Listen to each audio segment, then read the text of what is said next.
Welcome back, lovely listeners, to Pod Sound School. How are those podcasts coming, lovelies? Fantastic, I'm sure. Today Veronica is going to chat with us about content and honing in on your ideal listener. And remember, what is not started today is never finished tomorrow. Let's get at it. Hello, mis amigos. After I asked on social media what were some of the challenges of being a podski, most of you responded that growing your audience tends to be a little challenging. So I decided to do some research and bring you some practical tools and ideas that you can easily implement to attract more listeners and make them fall in love with your show. So, if you remember, on our last episode, Amy Woods talked to us about content repurposing, one of the ways we can use to grow our audience. We learned on that episode that by repurposing the content of our shows, we can expand our reach, gain more exposure, and connect with our audience in different ways. Not everybody listens to podcasts, so content repurposing allows us to be found more easily by those unfamiliar with podcasts, bring them into the podcasting world, and turn them into regular listeners. So if you haven't listened to that episode yet, you should give it a listen. But before you even contemplate repurposing your show, we need to talk about content. Have in mind that if we want more listeners, we need to concentrate our efforts on three main areas: high-quality content creation, high-quality audio production, and a well-thought-out promotion strategy. So on this episode, we will be covering content. We will be answering questions like, what is content? Why producing quality content for your show is important? Who is my ideal listener? Why is it important to know who my ideal listener is? And how to cater our content having the different stages of the listener's experience in mind. So first, let's define what content is. Content is all around us. Content is anything we create using our talents, imaginations, creativity, skills to share with the world using different platforms. A few examples of content are the podcast episodes we write, create, and publish for others to listen to, the images, pictures, messages, and videos we share on social media, the ideas, opinions, and knowledge we write about and publish on our blogs, and the cute little videos we publish on our YouTube channel. We're all creating and sharing content whether we do it intentionally or not. And why not do it intentionally and with our target audience or niche in mind? And that leads us to our second point: why creating high-quality content for your podcast is important.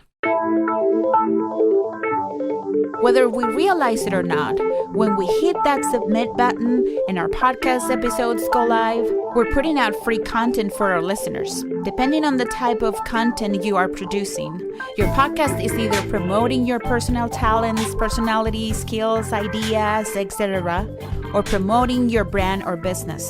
The content of our shows becomes an extension of ourselves. By creating our shows and putting them out there for the world to hear, we're inviting people to join us on our journey.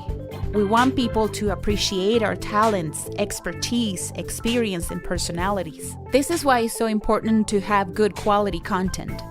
As podcasters, we create experiences for our listeners with our content in a very intimate and close way.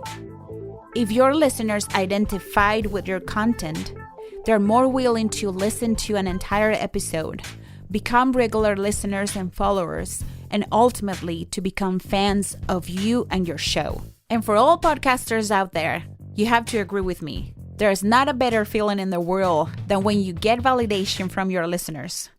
When your listeners approach you and thank you because the content of your show is making a difference in their lives. It works the same if what you're trying to accomplish with your show is to promote your business or your brand. By providing free content, you're inviting potential customers to check out your business or to experience the service you have to offer.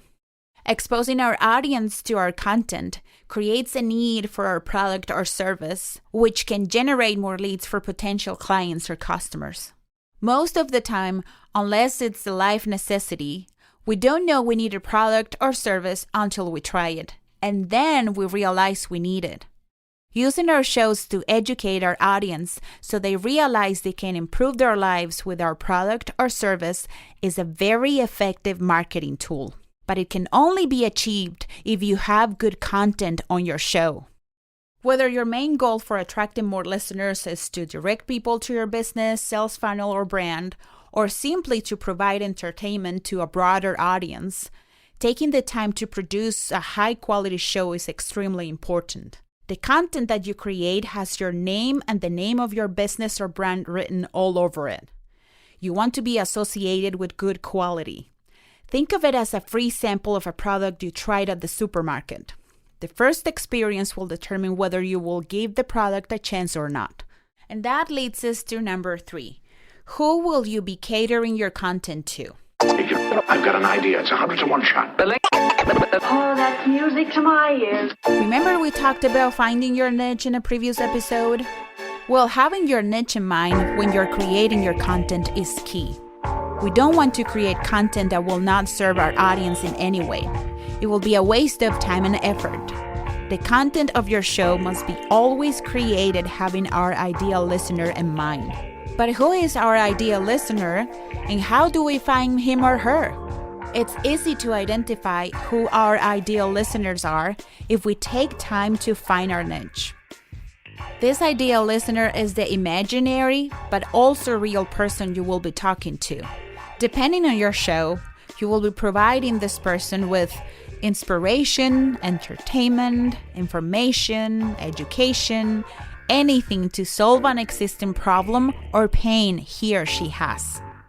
The content of your show will be making this person's life better in some way. If you have that in mind, your content will be delivered intentionally. So I don't care what you have to do to imagine this ideal listener. Grab a stuffed animal, make a drawing, and always have him or her present in your mind when you're creating content for your show. In our case, our ideal listeners are our Patskis. We even created a name for them, and we have them in mind every time we're creating. We want to make learning fun and entertaining for them. Another aspect you should consider is how to lead your ideal listener through the process of becoming a fan. The listener's experience can be categorized into 3 stages: the curious stage, the invested stage, and the faithful fan stage. The curious stage. This is the person who stumbles across your podcast by scrolling down the different directories, by browsing on social media, by word of mouth, etc. During this stage, our content should spark curiosity, create awareness, draw attention, and create an experience. You can achieve this by having eye-catching artwork, an inviting description of your show and episode, and a fun and thought-provoking intro creating curiosity and anticipation around your show. Really anything you can think of that will make that person stay and listen to an entire episode. Invested stage. Our goal for this stage is to have this ideal listener keep coming back for more. It's important to build trust and be consistent with our shows and the quality of our content. We should also build our relationship through social media with our listeners, posting pictures, videos, and teasers of our episodes, and keeping them informed every time a new episode comes out. Put your content on social media and build close relationships with your listeners. During this stage, you can also ask your listeners to share your shows with other people. And finally, faithful fan stage. During this stage, our content should compel listeners to action. Your show should include a few call to action sentences telling your listeners what to do to support your podcast.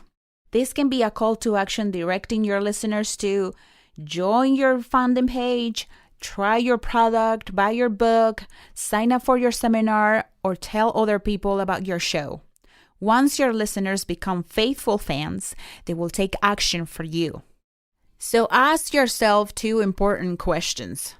What is the ultimate goal I want to achieve with my podcast? And where am I leading my ideal listener to? The answer to these questions will help you in creating focused and high-quality content for your show. Remember to dream big. Dream big. Even if you're taking your podcast as a hobby or as a way to get together with friends and share opinions, plan for success. Plan for success.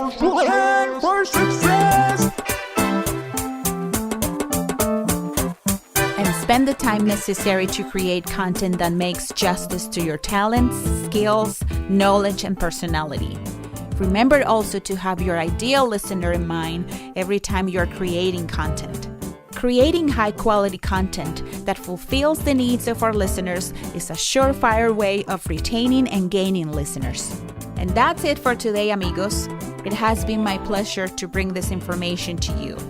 I hope you'll find it useful. Remember to keep us posted with your progress. We would love to know how your show is coming. Come and find us on social media at Pod Sound School. For more written and printable content, visit our blog at podsoundschool.com/blog. And if you like videos, visit our YouTube channel so you can enjoy learning with our animated videos. Also, join us at the Overachievers Club, where you can be part of the Pod Sound School community and access bonus materials. Lastly, if you enjoyed this episode with me and want to be reminded of future episodes, add Pod Sound School to your podcast library by hitting the subscribe button. And did you like this episode? ¡Fantástico! Let me know by leaving a review and rating. Como siempre, recuerden hacer la tarea. And until next time, happy casting! Dream big, plan for success.